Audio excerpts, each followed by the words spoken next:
Sa bawat pahina ng ating kasaysayan, may mga pangalang kumikinang, nagbibigay kulay at direksyon sa ating bansa. Si Rodrigo Duterte, hindi lamang isang pangalan, kundi isang yugto. Isang kabanata ng tapang at pagbabago.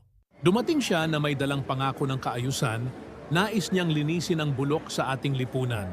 Marami ang tumutol, nagduda sa kanyang pamamaraan, ngunit mas marami ang naniwala at lumapit sa kanya.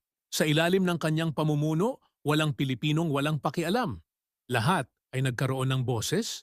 Mula sa mga liblib na sulok hanggang sa sentro ng kapangyarihan, ramdam ang kanyang presensya, iginapang niya ang mga programa, ipinaglaban ang batas, at pinanumbalik ang kapayapaan sa mga lansangan.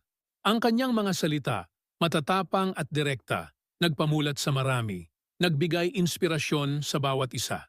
Sa pagtatapos ng kanyang termino, nag-iwan siya ng pamana na patuloy na babalikan at pag-uusapan. Maraming salamat, Tatay Digong, sa bawat sakripisyo, sa bawat laban, at sa bawat pangarap na itinanim mo. Ang iyong tapang ay hindi malilimutan. Ang iyong pagmamahal sa bayan ay mananatili sa aming puso. Limutin ka man ng panahon, ang iyong diwa ay patuloy na gigising sa bawat Pilipino. Maraming salamat, Tatay Digong.